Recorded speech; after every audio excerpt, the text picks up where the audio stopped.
Assalamualaikum warahmatullahi wabarakatuh. Perkenalkan, saya Mutia Adifa dengan NIM 2300211.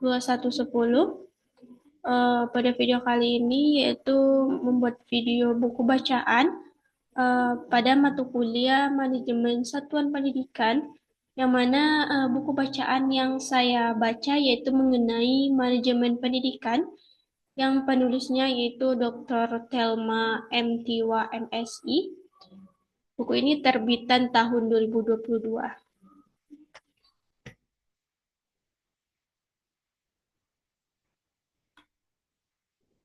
Bab 1 mengenai konsep dasar manajemen pendidikan. Yang pertama yaitu kita mengetahui definisi manajemen, di mana manajemen ini merupakan serangkai aktivitas pengelolaan sumber daya yang ada dalam suatu organisasi oleh sumber daya manusia yang ada di dalam organisasi tersebut untuk mencapai tujuan organisasi. Manajemen ini merupakan inti dari pelaksanaan dari segala kegiatan operasional dalam suatu organisasi. Lanjut, kita setelah mengetahui definisi manajemen, yaitu kita lanjut mengenai definisi manajemen pendidikan, yang mana hakikat manajemen pendidikan ini tidak terlepas dari mutu pendidikan. Hakikat manajemen pendidikan ini menyangkut bagaimana kepala sekolah selaku manajer di sekolah dalam mengelola seluruh kegiatan pendidikan di sekolah untuk mengembangkan keseluruhan sistem yang terikat secara integral dalam pendidikan yang akhirnya akan bermuara pada peningkatan mutu pendidikan. Jadi, manajemen pendidikan ini merupakan kegiatan pengembangan pendidikan secara sistematis untuk meningkatkan mutu pendidikan melalui pelaksanaan fungsi manajemen. Sebenarnya ada fungsi manajemen pendidikan, yaitu ada 6. Yang pertama itu planning, yaitu perencanaan kegiatan pendidikan. Yang kedua organizing, yaitu kegiatan mengelola pendidik dan tenaga pendidikan ke pendidikan melalui penetapan struktur untuk mengetahui pembagian tugas dan tanggung jawab dari masing-masing elemen yang ada di sekolah. Yang ketiga ada staffing, yaitu kegiatan menempatkan setelah mengelola tadi, lanjut menempatkan pendidik dan tenaga kependidikan sesuai dengan kompetensi keahlian mereka, mulai dari perekrutan sampai pengembangan kompetensi keahlian pendidik dan tenaga kependidikan. Yang keempat ada directing, yaitu kegiatan pemberian instruksi, bimbingan, arahan, motivasi, dan teladan dari kepala sekolah sebagai manajer sekolah kepada pendidik dan tenaga kependidikan. Yang kelima ada coordinating, yaitu kegiatan mengkoordinasikan agar terjadi keseimbangan pelimpahan tugas dan tanggung jawab kepada setiap elemen yang ada di dalam lembaga pendidikan. Dan terakhir ada controlling, yaitu kegiatan mengevaluasi terhadap keseluruhan kegiatan pendidikan yang telah dilaksanakan untuk dijadikan bahan koreksi dan perbaikan. Yang selanjutnya ada tujuan dan manfaat manajemen pendidikan, di mana yang pertama membangun karakter dan mental peserta didik yang kuat dalam menghadapi cobaan dan cerdas dalam menyelesaikan masalah. Yang ketiga, mewujudkan generasi muda yang berakhlak, beriman, dan bertakwa kepada Tuhan Yang Maha Esa, dan mewujudkan generasi muda yang cerdas yang bermanfaat bagi kehidupan orang lain. Tentunya ada ruang lingkup manajemen pendidikan, di mana terdiri dari manajemen kurikulum, manajemen peserta didik, manajemen pendidik dan tenaga kependidikan, manajemen sarana dan prasarana, manajemen keuangan, manajemen humas, dan serta manajemen layanan khusus. Lanjut pada bab 2, yaitu tentang landasan manajemen pendidikan, di mana landasan manajemen pendidikan ini diartikan landasan dapat diartikan sebagai dasar, fondasi maupun azas. Landasan manajemen sendiri pendidikan sendiri merupakan dasar dalam pelaksanaan manajemen pendidikan. Secara sederhananya, manajemen pendidikan merupakan kegiatan merencanakan, mengorganisasikan, mengarahkan atau menggerakkan, dan mengawasi seluruh kegiatan agar tujuan pendidikan dapat dicapai secara efektif dan efisien. Jadi landasan pendidikan ini merupakan fondasi yang digunakan dalam manajemen pendidikan. Tentunya ada falsafah manajemen pendidikan. Falsafah manajemen pendidikan ini dapat dilihat dari hakikat tujuan, hakikat manusia, dan hakikat kerja. Yang mana hakikat tujuan manajemen pendidikan ini adalah memberikan pendidikan yang efektif dan efisien. Sedangkan dilihat dari hakikat manusia merupakan pandangan tentang apakah manusia itu. Serta hakikat kerja merupakan kegiatan untuk melakukan sesuatu. Sebenarnya pandangan tentang manajemen pendidikan, pandangan terhadap manajemen pendidikan ini tentu saja gabungan dari pandangan terhadap manajemen dan pendidikan. Pandangan manajemen pendidikan pada dasarnya adalah ilmu dan seni dalam mewujudkan tujuan masa depan melalui pendidikan dengan sebuah sistem. Pendapat ini juga mengajarkan bahwa pendidikan tidak hanya bersifat formal, tetapi juga informal dan non-formal. Adapun tujuan dari manajemen pendidikan ini yaitu yang pertama, peningkatan kualitas pelayanan pendidikan, peningkatan kinerja sekolah, peningkatan efektivitas kerja, dan peningkatan efisiensi kerja.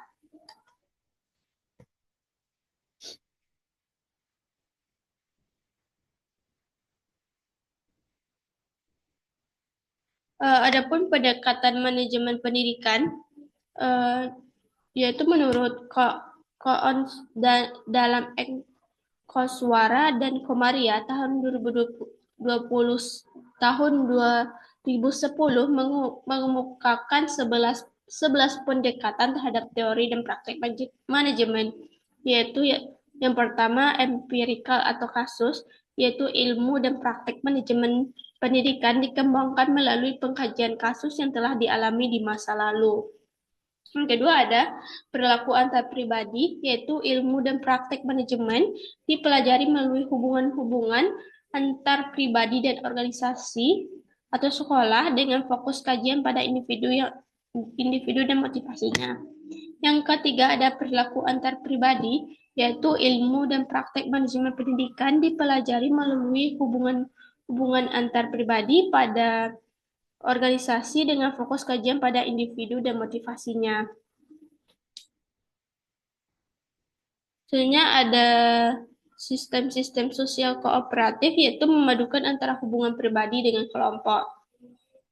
Lanjut ada sistem sosioteknikal, yaitu sistem teknikal memberi pengaruh besar pada sistem sosial, sehingga perlu dikembangkan keterpaduan perhatian dan praktik secara simultan untuk keduanya. Ada teori keputusan, yaitu manajer adalah pengambil keputusan, sehingga pengembangan manajemen pendidikan ada pada kemampuan dan keahlian mengambil keputusan tersebut. Ada pendekatan sistem, yaitu mempelajari bagian-bagian independen organisasi dan hubungan dengan lingkungan yang mempengaruhinya. Ada manajemen sains, yaitu mempelajari manajemen pendidikan secara matematika melalui pengkajian model-model alat identifikasi problem dan penilaian alternatif solusi. Lanjut ada kontingensi atau situasional, yaitu kredibilitas manajer atau kepala sekolah diukur dari kontribusinya memberi saran praktek manajemen pendidikan yang cocok untuk suatu situasi tertentu. Ada peran-peranan manajerial, yaitu observasi yang dilakukan manajer atau kepala sekolah untuk mengidentifikasi dan mengklasifikasikan peran-peranan yang bersifat umum bagi manajer atau kepala sekolah. Yang terakhir ada operasional, yaitu menggunakan konsep-konsep, prinsip-prinsip, teori, serta teknik-teknik sebagai landasan dan menghubungkannya dengan fungsi atau proses manajemen pendidikan. Lanjut, kita lanjut pada bab 3, yaitu mengenai inovasi manajemen pendidikan. Yang pertama mengenai yang poin A mengenai konsep inovasi manajemen dalam pendidikan, yaitu kajian teoritis tentang inovasi, di mana kita membicarakan inovasi ini pasti terkait pembaharuan atau mengingat pada istilah innovation dan discovery. Para ahli banyak menjelaskan bahwa innovation adalah penemuan sesuatu yang benar-benar baru, artinya hasil karya manusia. Sedangkan discovery adalah penemuan sesuatu benda yang sebenarnya telah ada sebelumnya terhadap benda yang ada telah ada sebelumnya. Jadi inovasi diartikan sebagai ditemukannya suatu hal yang baru, baik sebenarnya barang itu sendiri sudah ada lama, kemudian baru diketahui atau memang benar-benar baru dalam arti sebelumnya tidak ada. Adapun pengertian dari inovasi pendidikan, di mana dikaitkan dengan inovasi pendidikan ini adalah suatu perubahan yang baru dan kualitatif berbeda dari hal yang ada sebelumnya, serta sengaja diusahakan untuk meningkatkan kemampuan guna mencapai tujuan tertentu dalam pendidikan. Mengacu pada Undang-Undang Sisdiknas tahun 2003, Pasal 3, maka kita sebagai bagian dari penyelenggara pendidikan harus memikirkan berbagai upaya perubahan yang dapat menunjang keberhasilan tujuan pendidikan.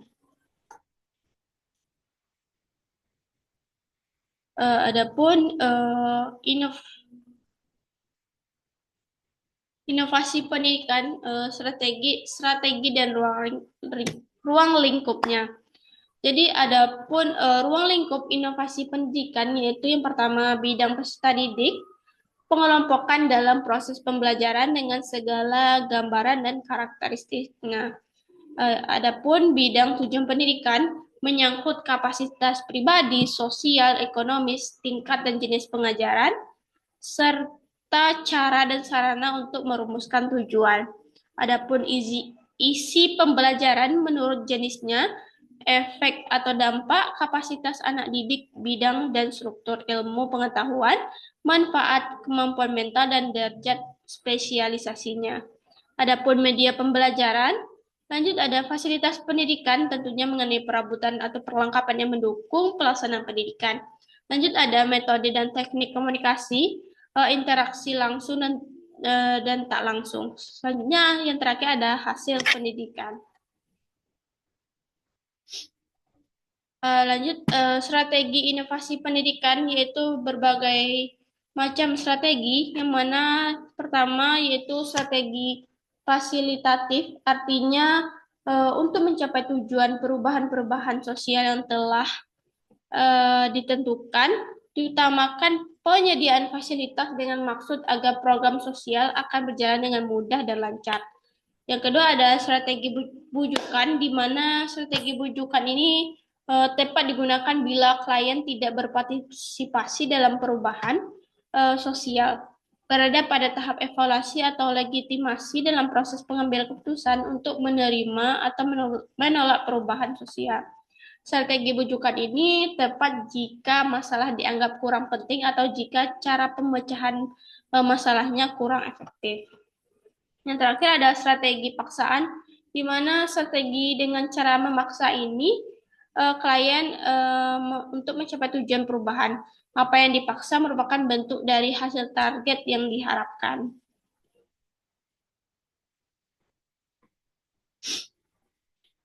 Selanjutnya ada manajemen berbasis sekolah atau MBS. Manajemen berbasis sekolah ini pada hakikatnya adalah penyerasian sumber daya yang dilakukan secara mandiri oleh sekolah dengan melibatkan semua pemangku kepentingan yang terkait dengan sekolah secara langsung dalam proses pengambilan keputusan untuk memenuhi kebutuhan peningkatan mutu sekolah atau untuk mencapai tujuan pendidikan nasional. Tujuan dari MBS ini adalah peningkatan mutu pendidikan, yaitu dengan adanya MBS ini, sekolah dan masyarakat tidak perlu lagi menunggu perintah dari atas. Mereka dapat mengembangkan suatu visi pendidikan yang sesuai dengan keadaan setempat dan melaksanakan visi tersebut secara mandiri. Dalam pelaksanaannya, MBS ini alokasi dana kepala sekolah menjadi lebih besar dan sumber daya tersebut dapat dimanfaatkan sesuai kebutuhan sekolah sendiri. Jadi sekolah itu lebih bertanggung jawab terhadap perawatan, kebersihan, dan penggunaan fasilitas sekolah, termasuk pengadaan buku dan bahan ajarnya. Bab 4 mengenai manajemen mutu pendidikan. Di mana kita mengetahui dulu hakikat tentang konsep mutu. Di dalam bahasa Indonesia, mutu ini disebut dengan kualitas.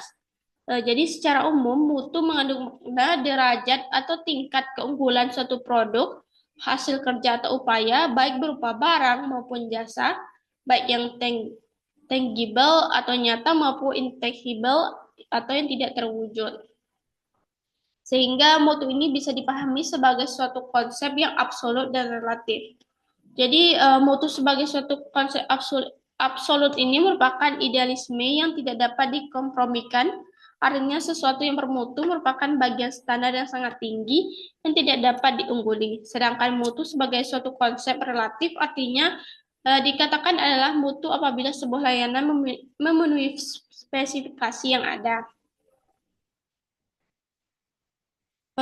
Untuk mengetahui apa saja yang perlu dipersiapkan untuk menjaga dan terjaminnya mutu, maka harus mengetahui komponen-komponen dalam mutu, yaitu di mana komponen-komponen mutu ini ada kepemimpinan dan strategi, yang kedua ada sistem dan prosedur, yang ketiga ada kerja tim, yang keempat ada asesmen diri sendiri. Lanjut, kita memahami konsep mutu pendidikan. Jika suatu konsep mutu ini dihubungkan dengan pendidikan, maka konsep mutu pendidikan harus dipahami dalam berbagai situasi. Situasi yang dimaksud ini adalah produk pendidikan, mutu pelayanan, pendidikan konsumen, atau kondisi lingkungan. Jadi mutu ini sangat dipengaruhi oleh lingkungan karena lingkungan memiliki pengaruh besar terhadap situasi atau kondisi pada satu lembaga pendidikan. Apabila lingkungan kondusif dan mendukung, bisa berpengaruh terhadap pelayanan dan keberhasilan di lembaga pendidikan, sehingga nantinya akan berdampak kepada produk atau lulusannya. Oleh karena itu, lembaga yang menyelenggarakan pendidikan tidak dapat mengabaikan pertimbangan mutu dalam melaksanakan program kegiatan pendidikannya, karena di dalamnya terdapat perencanaan dan implementasi kebijakan-kebijakan pendidikan yang ditetapkan berdasarkan pertimbangan visi, misi, dan tujuan lembaga.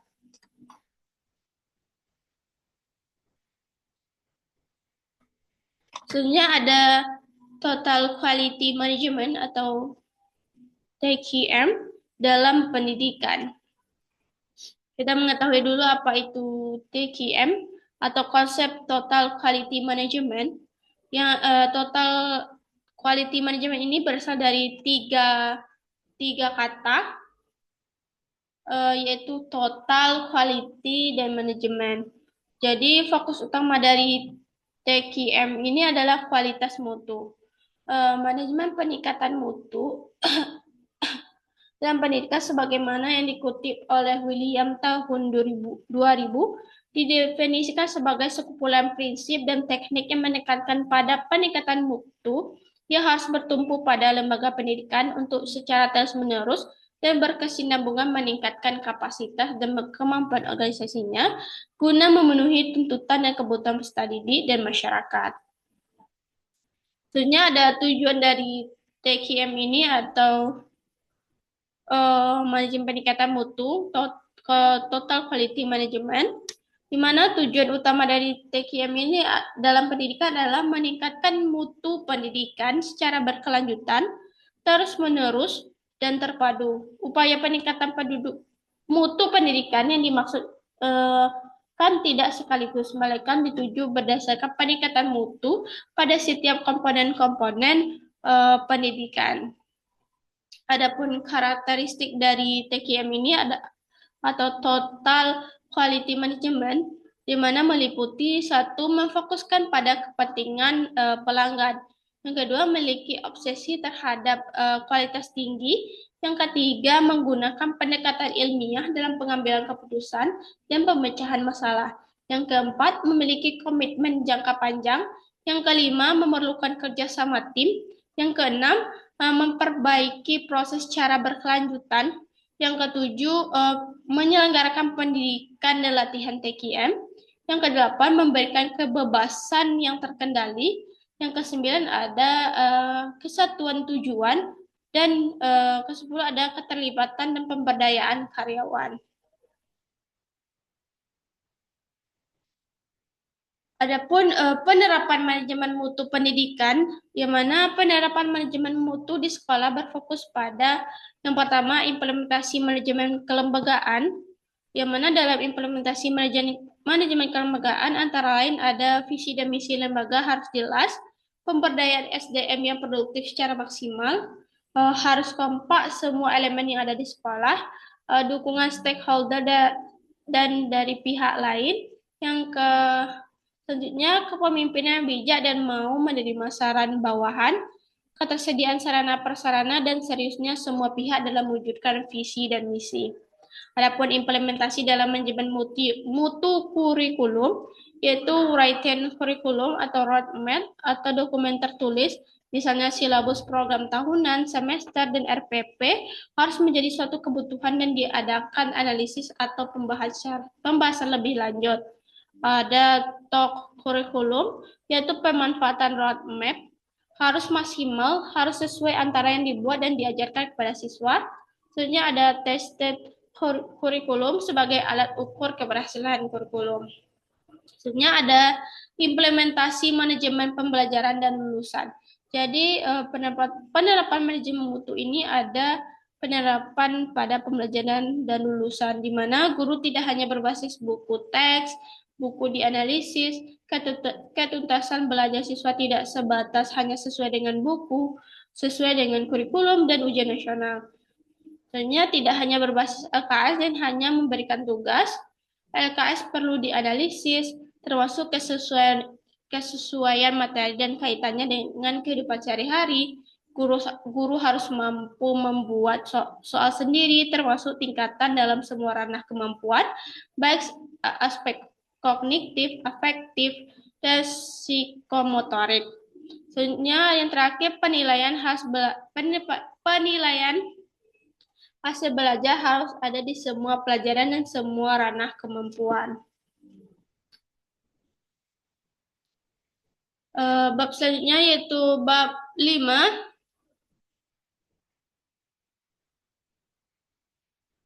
Bab 5 yaitu kepemimpinan dan supervisi pendidikan. Adapun definisi kepemimpinan yaitu kepemimpinan dapat diartikan sebagai kemampuan untuk mempengaruhi suatu kelompok atau individu dan mengarahkannya untuk mencapai tujuan tertentu.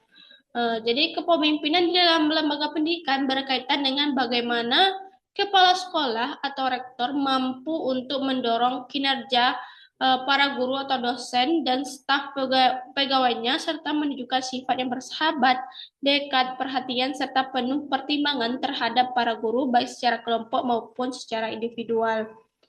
MC Gregor dalam penelitiannya yang dikutip oleh Plivo merumuskan 3 prinsip kepemimpinan yang dapat digunakan oleh pemimpin atas dasar situasi yang mengkehendakinya. Yang pertama ada pemimpin dengan model autokrasi, merupakan model kepemimpinan di mana pemimpin membuat keputusan sendiri karena kekuasaan terpusat dalam diri satu orang. Yang kedua ada kepemimpinan gaya partisipasif atau demokrasi, merupakan model kepemimpinan di mana pemimpin berkonsultasi dengan kelompok mengenai masalah yang menarik perhatian mereka karena dapat menyumbangkan sesuatu.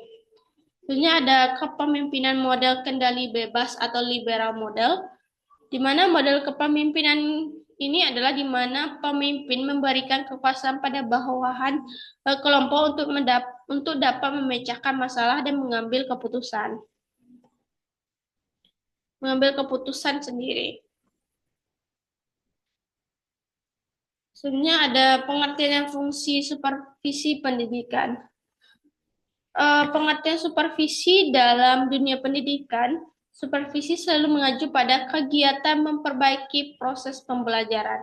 Proses pembelajaran ini sudah tentu berkaitan dengan kegiatan-kegiatan yang ada seperti upaya peningkatan pribadi guru, meningkatkan profesinya, kemampuan berkomunikasi dan bergaul baik dengan warga sekolah maupun dengan masyarakat, dan upaya membantu meningkatkan kesejahteraan mereka. Adapun fungsi supervisi pendidikan ini yaitu membantu sekolah dan pemerintah mencapai lulusan yang berkualitas, membantu guru mengembangkan profesinya, dan membantu sekolah bekerja sama dengan masyarakat. Adapun tujuan supervisi pendidikan ini yaitu membantu menciptakan lulusan yang optimal dalam kuantitas dan kualitas, membantu guru mengembangkan pribadi, kompetensi, dan sosialnya, membantu kepala sekolah mengembangkan program yang sesuai dengan kondisi masyarakat, dan ikut meningkatkan kerjasama dengan masyarakat atau komite sekolah.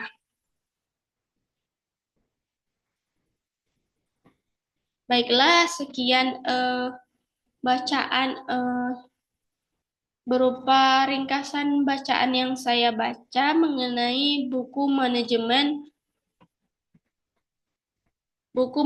pendidikan karya Dr. Thelma M. Tiwa MSI tahun terbitan 2022. Saya akhiri dengan terima kasih dan wassalamualaikum warahmatullahi wabarakatuh.